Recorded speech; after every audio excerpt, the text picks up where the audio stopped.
کائنات کے ہجوم میں کبھی کوئی ایک شخص ایسا اٹھتا ہے جو تنہا ہو کر بھی پوری قوم کا سامنا کرتا ہے، جو آنکھیں بند کرنے کے بجائے سوال کرتا ہے، جو اندھی تقلید کو رد کر کے سچ کی روشنی ڈھونڈتا ہے۔ یہ کہانی ہے ایک ایسے نوجوان کی جو بتوں کے درمیان پیدا ہوا مگر رب واحد کی تلاش میں نکل کھڑا ہوا۔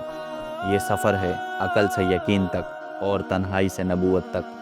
آئیے علم خاص کے ساتھ حضرت ابراہیم علیہ السلام کی سچائی سے بھرپور زندگی کے ایک اہم باب میں داخل ہوتے ہیں۔ حضرت ابراہیم علیہ السلام کا تعلق عراق کے علاقے بابل سے تھا۔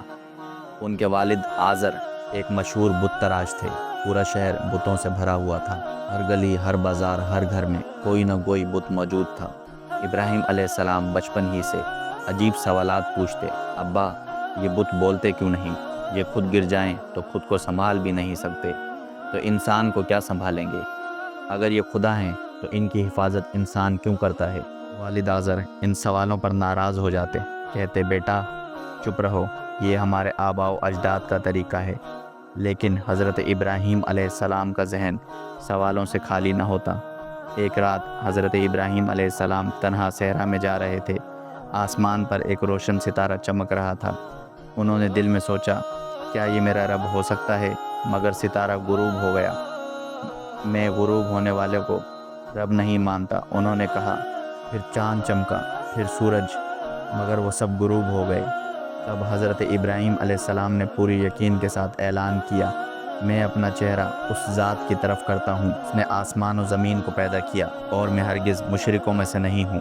حضرت ابراہیم علیہ السلام نے بڑے ادب سے اپنے والد سے کہا، ابا جان، آپ ایسی چیزوں کو کیوں پوچھتے ہو جو نہ سن سکتی ہیں، نہ دیکھ سکتی ہے، اور نہ کسی کا کچھ بگاڑ سکتی ہے؟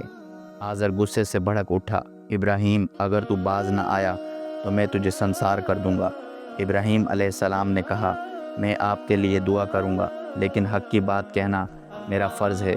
پھر وہ اپنی قوم کے پاس گئے اور فرمایا، تم ان بتوں کو کیوں پوچھتے ہو جنہیں تم نے اپنے ہاتھوں سے تراشا ہے، جبکہ اللہ ہی تمہیں اور تمہارے اعمال کو پیدا کرنے والا ہے؟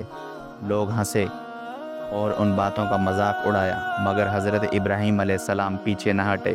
ایک دن شہر میں بڑا تہوار تھا، سب لوگ خوشی سے شہر سے باہر جشن منانے چلے گئے۔ حضرت ابراہیم علیہ السلام نے یہی موقع غنیمت جانا۔ وہ بت خانے میں داخل ہوئے، ہر بت کو توڑا، صرف سب سے بڑے بت کو چھوڑ دیا اور کلہاڑی اس کے کندھے پر رکھ دی۔ جب لوگ واپس آئے تو حیرت زدہ رہ گئے، یہ کس نے کیا؟ انہوں نے شور مچایا۔ کسی نے کہا، ابراہیم، وہ ہمیشہ بتوں کے خلاف بات کرتا ہے۔ ابراہیم کو لایا گیا، انہوں نے بڑی سادگی سے کہا، اس بڑے بت سے پوچھو اگر یہ بول سکتا ہے۔ لوگ ساکت ہو گئے، وہ جانتے تھے کہ بت نہیں بولتے، دل تو مان چکے تھے، پر ضد، رسم اور اکڑ نے انہیں سچ قبول کرنے نہ دیا۔